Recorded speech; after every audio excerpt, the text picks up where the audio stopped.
যারা অপরাধ করেছে তাদের শাস্তির কথা বললেন, কিন্তু যারা অপরাধ করেনি তারাও তো আওয়ামী লীগ করে।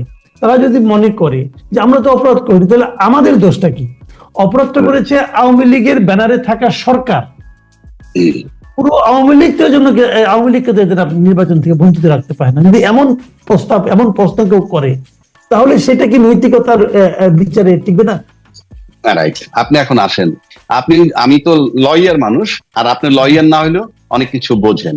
সেটা হইলো এই যে অনেক সময় মামলার এই ধারায় অপরাধ করছে তার সাথে 109 এবং 34 যোগ করে। তার মানে কি, এই অপরাধ যাদের নাম আছে তার সাথে আরো যারা করছে এটা 34 ধারা বা 109 দিয়ে বুঝায়। তো প্রশ্ন হচ্ছে, আওয়ামী লীগের যারা অপরাধী তারা তো দীর্ঘ 16 বছর দেশে বসে অপরাধ করছে, দেশের বাইরে বসে করেনি। তখন আপনি আওয়ামী লীগের কোন লোককে চেনেন, খুব ঘনিষ্ঠ বন্ধু আপনার, এমন কাকে পাইছেন যে টকশোতে এসে বলছে যে আওয়ামী লীগ এই অপরাধ গুলা করতেছে, আওয়ামী লীগ আয়নাগর বানাইছে, এই অপরাধটা সে করতেছে, যে সিনহা হত্যা, মেজর সিনহাকে হত্যা করছে ক্রস ফায়ারে, এটা অন্যায়, এরকম একটা লোক আপনি পাইছেন? তার মানে কি সবাই সমর্থন করছে আওয়ামী লীগের তখনকার 16 বছরের যে অ্যাক্টিভিটিস আওয়ামী লীগ যারা করতো সবাই সমর্থন করছে, কিন্তু এর মানে আমি সবাইকে দোষী বলছি। কিন্তু প্রশ্ন হচ্ছে, এটা তো একটা বিচারের ব্যাপার, ট্রায়ালের ব্যাপার। ওই বিচারের মধ্যেই চলে আসবে কারা কারা অপরাধী, কারা কারা অপরাধীর সাথে সহযোগিতা করছে। এর বাইরে যারা থাকবে ন্যাচারালি তাদের ব্যাপারে কোনো কমপ্লেন থাকবে না। কিন্তু আমি ব্যক্তিগতভাবে, আপনিও টকশো করছেন, আমিও টকশো করছি, এবং আপনার সাথে উল্টা দিকে আওয়ামী লীগের লোক ছিল।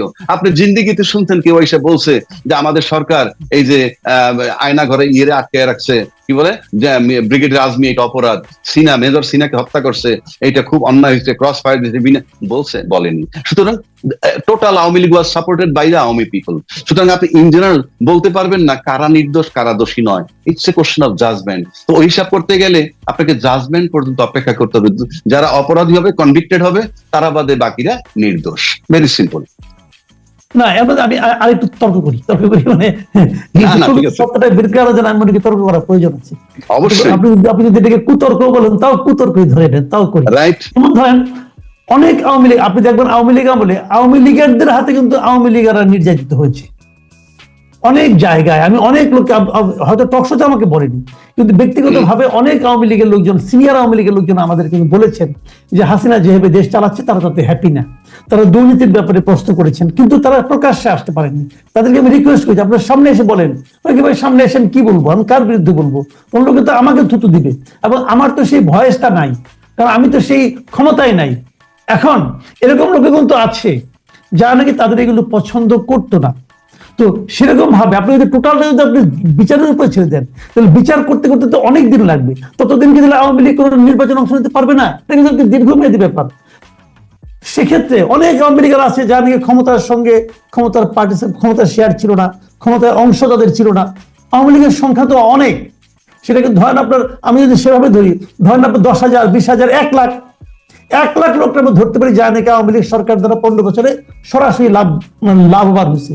ধরেন 10 লাখ, আমি 10 লাখও ধরলাম, কিন্তু আওয়ামী লীগ তো করে এমন লোকের সংখ্যা কোটির উপর। বাকিদের কি হবে? বাকিরা তাহলে তারা তো কোনো অপরাধ না করে কি শাস্তির মুখে পড়ে গেল না, যদি তাদের দলকে আপনি নির্বাচন করতে না দেন? না, দলকে নির্বাচন না করতে তো প্রশ্নই আসে না। সে তো বললামই, এই সিদ্ধান্ত এখনো হয় নাই যে দলকে নির্বাচন করতে দিবে না। এটা হওয়ার পর এই প্রশ্নটা আসবে। এখন পর্যন্ত অফিসিয়ালি এই প্রশ্ন আসে নাই, সুতরাং এই আলাপটা করার কোনো প্রয়োজন নাই। নাম্বার 1। নাম্বার 2, যখন এরকম পরিস্থিতি আসবে যে ইনক্লুসিভ নির্বাচন, সবাই নির্বাচনে পার্টিসিপেট করবে, তখন আওয়ামী লীগের পক্ষ থেকে যারা নমিনেশন সাবমিট করবে, that should be decided or checked by election commission বা ইলেকশন কমিশন। সেখানে যদি দেখা যায় যে ইলেকশন কমিশনের ক্রাইটেরিয়া থাকবে, সেই ক্রাইটেরিয়া তারা কাভার হয়, তারা নির্বাচন করবে। কিন্তু এই আলাপটা যদি আমরা করি, আমার কাছে মনে কোনো প্রয়োজনই নাই। কারণ ইতিমধ্যে তত্ত্বাবধায়ক সরকারের মানে অন্তর্বর্তী সরকারের প্রধান ইউনূস সাহেব বলছে সরকার এরকম কোনো সিদ্ধান্ত এখনো নেয়নি যে আওয়ামী লীগ নির্বাচন করতে পারবে না, নেয় নাই। 2, ইলেকশন কমিশনে কিছু বলেনি। তো আমরা কিন্তু এই আলাপটা, এটার মানে কি জানেন? এটার মানে আপনার মোরাল কারেজ নষ্ট হয়ে গেছে আওয়ামী লীগের। সেই জন্য এই প্রশ্নটা আসে। আপনি মোরাল কারেজ নাই পলিটিক্যাল লিডারদের। যেমন ধরেন জামাতের আমির লন্ডনে দেখা করছে খালেদা জিয়ার সাথে এবং তারেক জিয়ার সাথে, তাই না? আপনি স্ট্রেইট বলবেন, ইয়েস আমি সেখানে গিয়েছিলাম দেখা করতে। কেন? যে তারা একটা বৃহত্তর দল, দেশের যে ক্রাইসিস তাতে তারেক জিয়া দেশে নাই, খালেদা দেশে নাই। আমি যেহেতু এখানে আসছি, বেলজিয়াম গেছি, আমি টার্গেট নিয়ে আসছি যে লন্ডনে যাব, তার সাথে দেখা করব এবং রাষ্ট্রের রাজনীতির বিষয়ে আলোচনা করব। এই বোল্ডলি কিন্তু বলতে পারে না। এই যে বোল্ডলি বলতে পারে না, এটাই হইলো মোরাল কারেজের অভাব। নাহলে আপনি পরিষ্কার বলবেন, আমি গেছিলাম, দেখা করতে গেছি, আমি রাজনৈতিক বিষয়ে আলাপ করছি, দেশ নিয়ে আলাপ করছি, সবকিছু নিয়ে আলাপ করছি, নির্বাচন সংস্কার এগুলো নিয়ে আলাপ করছি। এই বোল্ডনেসটা আমাদের দরকার। দেখেন ইউনূস সাহেব বলছে আমি ডিসেম্বর 2025 থেকে জুন 26-এর মধ্যে নির্বাচন দিব, এক চুল কেউ নাড়াইতে পারে নাই এখন পর্যন্ত, অথচ তার এগেনস্টে টোটাল স্রোতটা। আমি তাকে তার পূজা করতেছি না, আমি বলতেছি ডিটারমিনেশন, যে yes what ever I told it is final. এরকম কমিটমেন্ট ওলা লোক আমাদের দরকার।